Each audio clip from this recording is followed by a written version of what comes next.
Film dilanjutkan dengan detektif Wang mengikuti mobil yang membawa Gi-hun dan berhasil menyelinap ke dalam kapal laut yang digunakan untuk membawa peserta ke tempat permainan. Nah, saat itu, pemeriksaan dilakukan oleh setiap petugas dengan cara menyeken pemain satu persatu.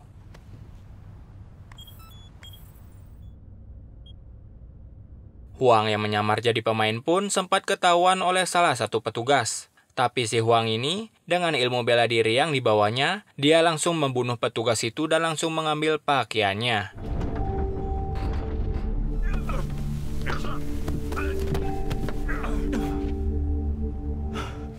Singkat cerita, para pemain pun sudah tersadar dari biusnya, dengan jumlah pemain yang kembali sebanyak 187 orang. Kemudian, Gi-hun pun membentuk tim yang isinya Sang-woo, Ali, dan juga si kakek-kakek santuy ini. Sementara si preman bernama Deok-su ini membentuk tim dengan membujuk Sae-byok untuk ikut di dalam timnya. Tapi Sae-byok yang masih ada dendam dengan Deok-su akhirnya menolaknya. Kemudian, datanglah si wanita centil bernama Han Min-yu. Min-yu ini menggoda Deok-su agar bisa ikut di dalam timnya.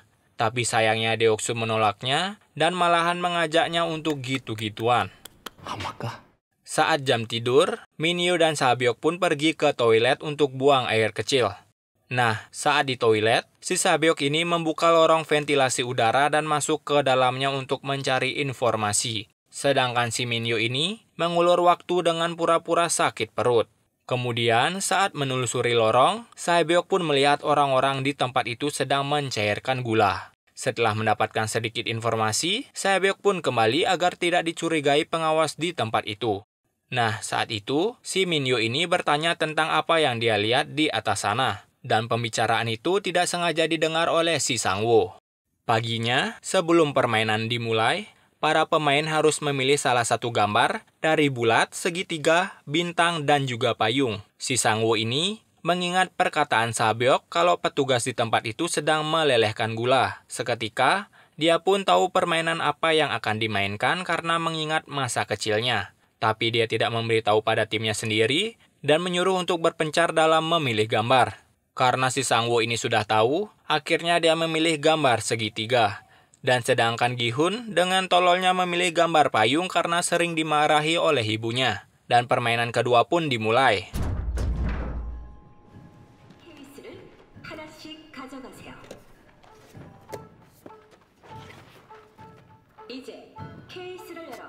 Nah, permainannya adalah gulali. Jadi, gambar yang dipilih itu adalah bentuk yang harus dipotong dengan batas waktu 10 menit.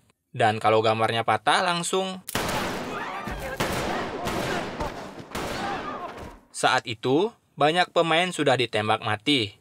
Ali, Sae-byok, dan juga Sang-woo pun berhasil menyelesaikan permainannya. Karena bentuk yang dipilih tidaklah rumit, berbeda dengan bentuk yang dipilih oleh si Gi-hun. Karena si Gi-hun ini adalah tokoh utama, dia pun diberi kejeniusan dan kehokian oleh si pembuat film, di mana kejeniusan ini adalah menjilati gulali itu sampai menjadi tipis agar mudah dipotong.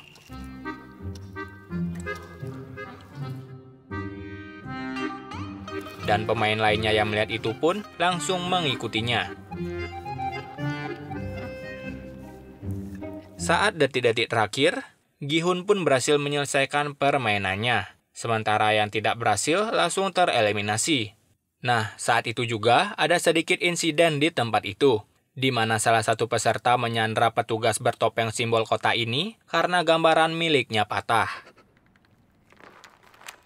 Mengetahui itu, frontman pun langsung datang dan membunuh si petugas itu karena sudah membuka topengnya. Huang yang saat itu menyamar sebagai petugas simbol bulat, mengambil topeng si petugas yang ditembak itu untuk mengganti identitasnya. Dan episode ketiga pun bersambung, dan kita langsung saja ke episode keempat yang berjudul Tetap di Dalam Tim. Selesai bermain, pembagian makanan pun dilakukan. Nah, saat itu beberapa pemain tidak kebagian makanan, karena si Rakus Deok-su dan timnya ini mengantri 2 kali untuk mengambil makanan. Oleh sebab itu, salah satu pemain yang tidak terima akhirnya dihajar hingga mati oleh Deok-su.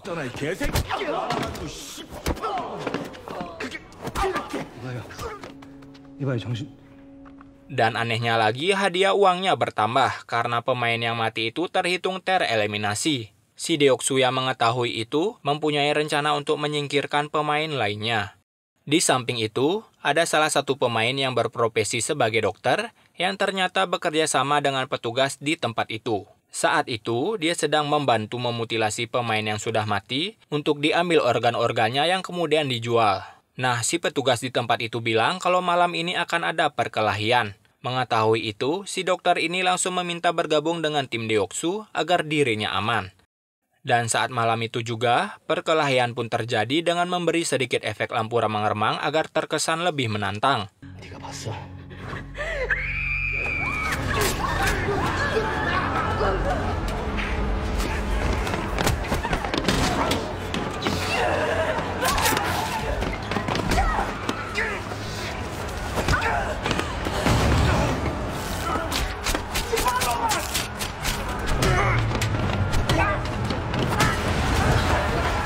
Dan kejadian itu bisa dihentikan karena si kakek-kakek santuy ini berteriak untuk berhenti, yang membuat frontman menghidupkan lampu kembali dan seketika para petugas masuk untuk membersihkan mayat-mayat di tempat itu. Pagi harinya, permainan ketiga pun akan segera dimulai. Para pemain diharuskan membentuk tim yang isinya 10 orang. Nah, si Deoksu ini meninggalkan Minyo di timnya dan mencari anggota tim yang bertenaga alias jiwa laki semua. Minyo yang tidak terima, dia pun berjanji akan membunuh Deoksu. Yang kemudian dia pun bergabung di tim Gi-hun yang saat itu kekurangan satu pemain. Permainan ketiga pun dimulai. Permainannya adalah tarik tambang. Saat itu, giliran pertama dimulai oleh regu 1 yaitu tim Deoksu melawan regu 7. Dan pertandingan pertama pun dimulai.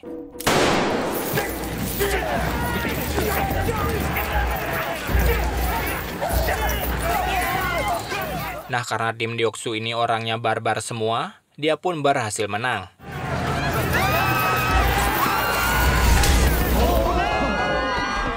Setelah itu, pertandingan kedua pun dimulai yaitu tim Gi-hun melawan regu 5. Di mana regu 5 ini isinya pria semua yang membuat Gi-hun dan timnya tidak percaya diri. Tapi si kakek santuy ini berhasil meningkatkan percaya diri mereka dengan memberitahu rahasia dari permainan tarik tambang. Tapi sebelum mulai bermain, film pun bersambung. Nantikan episode kelima dan keenam dari film ini hari Senin ini. Saya Wisnu selaku narator Aksara Film. Sampai jumpa di hari Senin.